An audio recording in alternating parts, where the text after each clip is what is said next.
রহমতপুরের আকাশ সেদিন হঠাৎ করেই বদলে গেল, ঠিক যেন কারোর সুখের ওপর নেমে এলো এক অজানা অভিশাপ। রহিমউদ্দিন তার সবুজ ধান ক্ষেতের মাঝখানে দাঁড়িয়ে শুধু ফিসফিস করে বলল, এই বৃষ্টি যদি না থামে আমার সব শেষ। কিন্তু সে জানত না, এই বৃষ্টি শুধু ফসল ডুবাবে না, ডুবিয়ে দেবে তার পুরো জীবনকেই। রহমতপুর নামটা শুনলেই যেন একটা শান্ত, সবুজ আর পরিপূর্ণ গ্রামের ছবি চোখে ভেসে ওঠে। চারদিকে ধান ক্ষেত, মাঝখানে আঁকাবাঁকা মাটির রাস্তা, আর সেই রাস্তার দুই পাশে ছোট ছোট কুঁয়েঘর। ভোরবেলা পাখির ডাক আর সন্ধ্যায় ঝিঝি পোকার শব্দ, এই ছিল গ্রামের চিরচেনা ছন্দ। এই গ্রামেরই একজন পরিশ্রমী কৃষক ছিল রহিমউদ্দিন। বয়স প্রায় ৩৫, কিন্তু কঠোর পরিশ্রম তাকে আরও বয়স্ক করে তুলেছিল। তার চোখে সবসময় একটা স্বপ্নের ঝিলিক থাকত, নিজের জমিতে সোনার ফসল ফলানোর স্বপ্ন। রহিমের পরিবারে ছিল তার স্ত্রী আয়েশা, ছেলে সাকিব ১০ বছর আর মেয়ে লায়লা ৭ বছর। সংসার খুব বড় না হলেও দায়িত্বের বোঝা ছিল অনেক। তবুও রহিম কখনো হার মানেনি। প্রতিদিন ভোরে ঘুম থেকে উঠে নামাজ পড়ে সে চলে যেত মাঠে। এই বছরটা রহিমের জন্য খুব গুরুত্বপূর্ণ ছিল। গত বছরের খরার কারণে তার ফসল ভালো হয়নি, ফলে কিছু ঋণও করতে হয়েছিল। তাই এই বছর সে সব আশা নিয়ে ধানের চাষ করেছিল।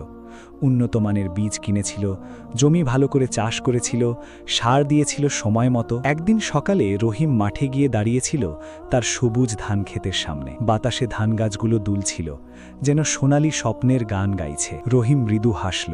পাশে থাকা তার বন্ধু করিম বলল, এইবার তো মনে হচ্ছে ভালো ফলন হবে রহিম। রহিম গভীর নিঃশ্বাস নিয়ে বলল, ইনশাল্লাহ, আল্লাহ ভরসা। এইবার যদি ভালো হয় তাহলে সব ঋণ শোধ করে ফেলতে পারব। করিম মাথা নেড়ে সম্মতি জানালো।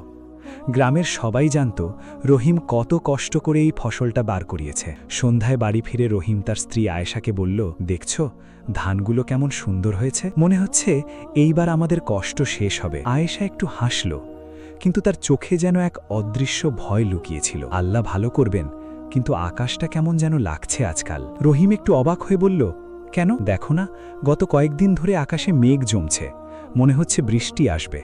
রহিম হেসে বলল, আরে একটু বৃষ্টি হলে তো ভালোই, ফসলের জন্য দরকার। কিন্তু আয়েশার মনটা শান্ত হলো না। পরের কয়েকদিন ধরে সত্যিই আকাশে কালো মেঘ জমতে শুরু করলো। দুপুরের রোদ কমে গেল, বাতাসে একটা অদ্ভুত ভারী ভাব চলে এলো। গ্রামের বয়স্ক লোকজন বলতে লাগলো, এবার মনে হয় বড় বৃষ্টি হবে। একদিন বিকেলে হঠাৎ করেই আকাশ কালো হয়ে গেল। প্রচণ্ড বাতাস শুরু হলো, গাছের পাতা ঝড়ের মতো দুলতে লাগলো। রহিম তখন মাঠে ছিল। সে আকাশের দিকে তাকিয়ে বুঝতে পারল কিছু একটা খারাপ হতে যাচ্ছে। হঠাৎ করেই মুষলধারে বৃষ্টি শুরু হলো। প্রথমে রহিম একটু খুশিই হয়েছিল, কিন্তু যখন বৃষ্টি থামার কোনো লক্ষণ দেখা গেল না, তখন তার মনে ভয় ঢুকে গেল। সে দ্রুত বাড়ির দিকে রওনা দিল। বাড়িতে পৌঁছে দেখল আয়েশা দরজার কাছে দাঁড়িয়ে আছে, তার মুখে চিন্তার ছাপ। এই বৃষ্টি ভালো না, আয়েশা বলল। রহিম চুপ করে রইল। রাতভর বৃষ্টি চলল। টিনের ছাদে বৃষ্টির শব্দ যেন একটা অশুভ সুরের মতো লাগছিল। পরদিন সকালে উঠে রহিম মাঠে গেল। দেখল জমিতে পানি জমতে শুরু করেছে। তার বুকটা ধক করে উঠল। সে নিজের মনে বলল,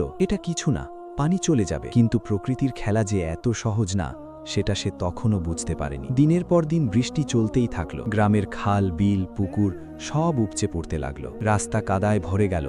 মানুষ ঘর থেকে বের হতে পারছিল না। রহিম প্রতিদিন মাঠে গিয়ে দাঁড়িয়ে থাকত, কিন্তু কিছুই করতে পারত না। পানির স্তর ধীরে ধীরে বাড়ছিল। একদিন সে হাঁটু পর্যন্ত পানিতে দাঁড়িয়ে তার ধান ক্ষেতের দিকে তাকিয়েছিল। সবুজ ধান গাছগুলো পানির নিচে ডুবে যাচ্ছে। তার চোখে পানি এসে গেল। সে মাটির দিকে তাকিয়ে বলল, এই ফসলই ছিল আমার সব। আল্লাহ, এখন আমি কি করব? দূরে বজ্রপাত হলো, আকাশ গর্জে উঠল।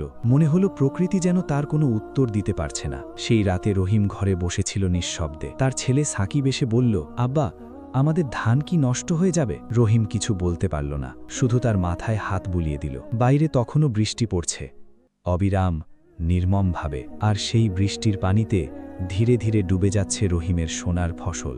রাত পেরিয়ে সকাল হলেও আকাশের চেহারায় কোনো পরিবর্তন আসেনি, বরং আরও গাঢ়, আরও ভারী হয়ে উঠেছে। রহমতপুর গ্রামের ওপর যেন একটা অদৃশ্য চাপ নেমে এসেছে। নিঃশ্বাসও ভারী হয়ে যাচ্ছে মানুষের। রহিমউদ্দিন ভোরে উঠে আবার মাঠের দিকে গেল। তার বুকের ভেতর একটা অজানা ভয় কাজ করছিল, যা সে কাউকে বলতে পারছিল না। পায়ের নিচে কাদা জমে গেছে, হাঁটতে কষ্ট হচ্ছে, কিন্তু তবুও সে এগিয়ে চলল। মাঠে পৌঁছে সে থমকে দাঁড়ালো। যে দৃশ্য সে দেখল তা তার জীবনের সব আশা এক মুহূর্তে ভেঙে দিল। ধান ক্ষেতের অর্ধেকের বেশি এখন পানির নিচে। সবুজ ধানের মাথাগুলো যেন শেষবারের মতো বাতাসে দুলছে, তারপর ধীরে ধীরে ডুবে যাচ্ছে। রহিম কিছুক্ষণ স্থির হয়ে দাঁড়িয়ে রইল। তার মনে হলো সে যেন নিজের স্বপ্নের কবরের সামনে দাঁড়িয়ে আছে। হঠাৎ সে হাঁটু গেড়ে বসে পড়ল, মাটিতে হাত দিয়ে সে বলল, এটা কি হলো আল্লাহ? আমি তো সব দিয়েছিলাম। তার চোখ দিয়ে পানি গড়িয়ে পড়ছিল, কিন্তু বৃষ্টির পানির সাথে সেটা আলাদা করে বোঝা যাচ্ছিল না। গ্রামের অন্যান্য কৃষকরাও মাঠে এসেছে, কারো মুখে কথা নেই।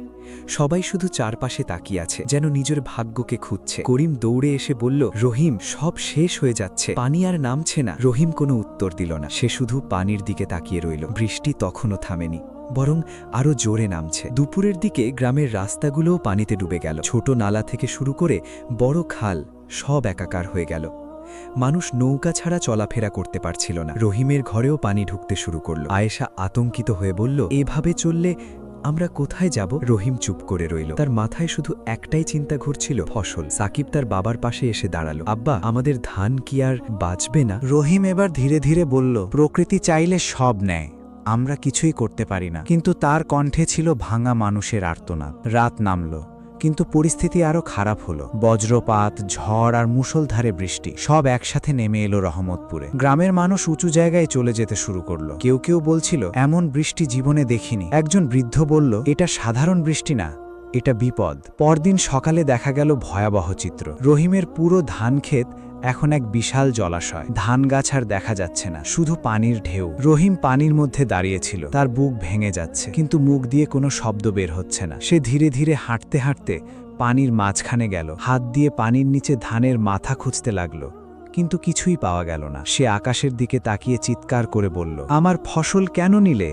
আমি তো কারো ক্ষতি করিনি। কিন্তু আকাশ নীরব, বৃষ্টি থামার কোনো নাম নেই। গ্রামের চেয়ারম্যান এসে বলল, সবচেয়ে বেশি ক্ষতি হয়েছে কৃষকদের, সরকার সাহায্য করবে, কিন্তু এখন সময় লাগবে। কিন্তু রহিমের জন্য সেই সময় শব্দটা যেন আরো ভারী হয়ে উঠল, কারণ তার কাছে এখন আর কিছুই নেই। ঋণ আছে, পরিবার আছে, কিন্তু আয় নেই। সন্ধ্যায় বাড়ি ফিরে সে বসে রইল দরজার সামনে। আয়েশা পাশে এসে বসল। আমরা এখন কি করব? সে জিজ্ঞেস করল। রহিম দীর্ঘশ্বাস ফেলে বলল, জানি না। তার জীবনে এই প্রথম সে সত্যিই কিছু জানে না। বৃষ্টি তখনও পড়ছে, আর রহমতপুর ধীরে ধীরে ডুবে যাচ্ছে, শুধু পানিতে না, মানুষের স্বপ্নেও। রাত গভীর হলে রহিম একা মাঠের দিকে তাকিয়েছিল দূর থেকে। সে মনে মনে বলল, সব শেষ না হলে আবার শুরুও হয় না। কিন্তু তার চোখে তখন আর স্বপ্নের আলো ছিল না, শুধু ভাঙা আকাশ আর ডুবে যাওয়া ফসলের ছবি। বৃষ্টি থেমে গেছে, কিন্তু রহমতপুরে রেখে গেছে এক দীর্ঘস্থায়ী নীরবতা, যেন পুরো গ্রামটা থেমে গেছে কোনো অদৃশ্য শোকের মধ্যে। পানি ধীরে ধীরে নামতে শুরু করেছে, কিন্তু যে ক্ষতি হয়ে গেছে তার ফিরবে না। চারদিকে কাদা, ভাঙা ঘর আর নষ্ট হয়ে যাওয়া জমির চিহ্ন। রহিমউদ্দিন প্রতিদিন সকালে মাঠে যায়। এখন আর সে আসার জন্য যায় না, সে যায় হারানো স্বপ্নের দিকে তাকাতে। ধান ক্ষেত ছিল তার জীবনের সবচেয়ে বড় সম্পদ, এখন সেটা শুধু কাদায় ভরা একটি মৃত জমি। সে একদিন দাঁড়িয়ে করিমকে বলল, জীবনটা এত কঠিন কেন? করিম চুপ করে রইল। তার নিজের অবস্থাও ভালো না। গ্রামের প্রায় সব কৃষকের ফসল নষ্ট হয়ে গেছে। কেউ কাঁদছে, কেউ চুপ করে আছে, কেউ আবার হিসেব করছে কত ঋণ কিভাবে শোধ করবে। রহিমের ঘরে এখন নীরবতা বেশি। যেখানে হাসির শব্দ ছিল, এখন সেখানে শুধু চিন্তা। আয়েশা রান্নাঘরে বসে বসে চুলার দিকে তাকিয়ে থাকে। আগুন জ্বলে, কিন্তু মনে হয় না কোনো উষ্ণতা আছে। সাকিব স্কুলে যেতে চায় না। সে একদিন বাবাকে জিজ্ঞেস করল, আমরা কি গরিব হয়ে গেছি? এই প্রশ্নের উত্তর রহিম দিতে পারেনি, কারণ সে নিজেও জানে না এখন সে কি। ব্যাংক থেকে নেওয়া ঋণের কাগজগুলো বারবার তার চোখে ভাসে। সময় মতো পরিশোধ না করলে জমি হারানোর ভয়। একদিন গ্রামের কিছু লোক এসে বলল, রহিম, আমাদের একটা মিটিং করতে হবে, সবাই মিলে কিছু করা যায় কিনা দেখতে হবে। রহিম ধীরে ধীরে মাথা নেড়ে বলল, কিছু করার আছে কি? করিম বলল, চেষ্টা না করলে কিছুই থাকবে না। সেই দিন বিকেলে গ্রামের মসজিদের পাশে সবাই একত্র হলো। সবাই একই সমস্যার মানুষ, ক্ষতিগ্রস্ত কৃষক। একজন বলল, আমরা যদি একসাথে কিছু শুরু করি হয়তো বাঁচতে পারবো। আরেকজন বলল, কিন্তু শুরু করার জন্য টাকা কোথায়? সবাই চুপ হয়ে গেল। রহিম মাটির দিকে তাকিয়েছিল। তার মনে হচ্ছিল সে এক অন্ধকার গহ্বরে দাঁড়িয়ে আছে। মিটিং শেষে সে বাড়ি ফিরল। রাতে আয়েশা বলল, তুমি কি কিছু ভাবছো? রহিম বলল, ভাবছি, কিন্তু কোনো পথ পাচ্ছি না। পরদিন সকালে রহিম শহরে গেল। উদ্দেশ্য ছিল কিছু সাহায্য পাওয়া বা কোনো কাজ খোঁজা, কিন্তু শহর তার জন্য নতুন কিছু ছিল না। সেখানে কেউ তার গল্প শোনে না, সবাই নিজের কাজ নিয়ে ব্যস্ত। সে কয়েকটা দোকানে গেল, কাজ চাইল। কেউ বলল কাজ নেই, কেউ বলল অভিজ্ঞতা লাগে। দিন শেষে সে ক্লান্ত হয়ে রাস্তায় বসে পড়ল। তার কাছে শুধু একটা চিন্তা ছিল, সে যদি কৃষক না হয় তাহলে সে কে? গ্রামে ফিরে এসে সে আরও ভেঙে পড়ল, কারণ ঘরে আবার নতুন সমস্যা শুরু হয়েছে, খাবারের সংকট। আয়েশা বলল, যা ছিল সব শেষ, এখন কি হবে? রহিম চুপ করে রইল। সে ধীরে ধীরে বলল, আমাকে আবার কিছু শুরু করতে হবে। কিন্তু প্রশ্ন ছিল কিভাবে? গ্রামের কিছু লোক শহরে চলে যেতে শুরু করলো। কেউ বলল এখানে আর কিছু নেই, কিন্তু রহিম যেতে পারল না, কারণ তার জমি, তার স্মৃতি, তার জীবন সব এখানেই আটকে আছে। একদিন সন্ধ্যায় সে আবার ধান ক্ষেতের পাশে দাঁড়িয়েছিল, যেখানে একসময় সবুজ স্বপ্ন ছিল, এখন সেখানে শুকনো কাদা। সে মাটিতে হাত রেখে বলল, তুমি আমাকে কেন খেলে গেলে? বাতাসে কোনো উত্তর এলো না, শুধু একটা শুকনো পাতার শব্দ। সেই মুহূর্তে রহিম বুঝতে পারল, হারানো জীবন ফিরে আসে না, কিন্তু নতুন জীবন শুরু করা যায়। কষ্টের ভেতরেও বাঁচার কোনো না কোনো রাস্তা থাকে। সে ধীরে ধীরে উঠে দাঁড়ালো। তার চোখে এবার আগের মতো স্বপ্ন নেই, কিন্তু একটা জেদ আছে, একটা সিদ্ধান্ত আছে। সে বলল, আমি এখানেই আবার শুরু করব। আর সেই সিদ্ধান্তই ছিল তার জীবনের নতুন মোড়। রহিমউদ্দিনের জীবনে সেই দিনটা ছিল এক অদ্ভুত মোড়। চারপাশে তখনও কাদা শুকায়নি, মানুষের চোখে এখনও হতাশার ছায়া, কিন্তু তার বুকের ভেতর কোথা থেকে যেন একটুখানি আলো জ্বলে উঠেছিল। সে আর আগের মতো ভেঙে পড়া মানুষ নয়, সে এখন আবার দাঁড়ানোর চেষ্টা করা একজন মানুষ। সকালে উঠে সে আগের মতোই মাঠের দিকে গেল, কিন্তু এবার উদ্দেশ্য ভিন্ন। ধান ক্ষেত দেখে কাঁদতে নয়, বরং কিভাবে এই জমিকে আবার কাজে লাগানো যায় সেটা ভাবতে। করিম তাকে দেখে বলল, তুমি এখনো হাল ছাড়ো নাই? রহিম শান্তভাবে বলল, হাল ছাড়লে তো সব শেষ হয়ে যাবে। করিম একটু চুপ থেকে বলল, কিন্তু টাকা ছাড়া কিছুই করা যাবে না। রহিম মাথা নেড়ে বলল, টাকা না থাকলেও চেষ্টা করা যায়। এই কথাটা যেন তার নতুন জীবনের প্রথম ঘোষণা ছিল। সে গ্রামের অন্য কৃষকদের সঙ্গে আবার কথা বলতে শুরু করল। সবাই তখনও হতাশ, কেউ কেউ শহরে চলে গেছে, কিন্তু যারা রয়ে গেছে তাদের চোখে এখনো বাঁচার ইচ্ছা আছে। রহিম বলল, আমরা যদি একসাথে কাজ করি তাহলে হয়তো এই জমি আবার আগের মতো করা যাবে। একজন বলল, কিভাবে? রহিম বলল, আগে জমি ঠিক করতে হবে, পানি বের করতে হবে, তারপর ধীরে ধীরে নতুন চাষ শুরু করতে হবে। সবাই চুপ করে শুনছিল, কারণ কেউই এমন পরিকল্পনা ভাবেনি। পরদিন থেকেই কাজ শুরু হলো। কেউ নালা পরিষ্কার করলো, কেউ মাটি সমান করলো, কেউ শুকনো জায়গা তৈরি করলো। রহিম নিজে সবচেয়ে বেশি কাজ করত। সকাল থেকে সন্ধে পর্যন্ত সে মাঠে থাকত। আয়েশা একদিন বলল, তুমি এত কষ্ট করছো কেন? রহিম হাসল, কারণ আমি আবার হারতে চাই না। সাকিবও এখন বাবার সঙ্গে মাঠে যায়, ছোট হলেও সে পানি সরাতে সাহায্য করে। একদিন সে বলল, আব্বা, এবার কি ফসল হবে? রহিম মাথায় হাত রেখে বলল, হবে, যদি আমরা চেষ্টা করি। দিন যেতে লাগলো, ধীরে ধীরে জমি আবার শুকাতে শুরু করলো। গ্রামের মানুষ আবার আশার কথা বলতে শুরু করলো। একজন বৃদ্ধ বলল, মানুষ চাইলে আবার সব ঠিক করতে পারে। কিছুদিন পর গ্রামের সবাই মিলে একটা ছোট তহবিল তৈরি করলো। যারা কিছু টাকা দিতে পারলো তারা দিল, যারা পারল না তারা শ্রম দিল। রহিম নেতৃত্ব দিচ্ছিল না, কিন্তু সবাই তাকেই অনুসরণ করছিল, কারণ সে প্রথমে ভেঙেছিল, আবার সেই প্রথম দাঁড়িয়েছিল। কয়েক সপ্তাহ পর নতুন বীজ আনা হলো। এবার ঝুঁকি কম, পরিকল্পনা বেশি। রহিম যখন প্রথম বীজ মাটিতে ফেলল, তার চোখে অদ্ভুত এক শান্তি ছিল। সে মনে মনে বলল, এবার যদি না হয় তবুও আমি চেষ্টা করেছি। বৃষ্টি আবার আসতে পারে এই ভয় ছিল, কিন্তু এবার মানুষ প্রস্তুত ছিল। মাস যেতে লাগলো, ছোট ছোট সবুজ গাছ আবার উঠতে শুরু করলো। গ্রামে আবার হাসির শব্দ ফিরে এলো। সাকিব দৌড়ে এসে বলল, আব্বা, গাছ উঠছে। রহিম তাকিয়ে দেখল, তার বুকের ভেতর যেন পুরনো স্বপ্ন আবার জেগে উঠছে। আয়েশার চোখেও এবার আর ভয় নেই, সেখানে আশা। একদিন করিম বলল, তুই পারছিস রহিম? রহিম মৃদু হেসে বলল,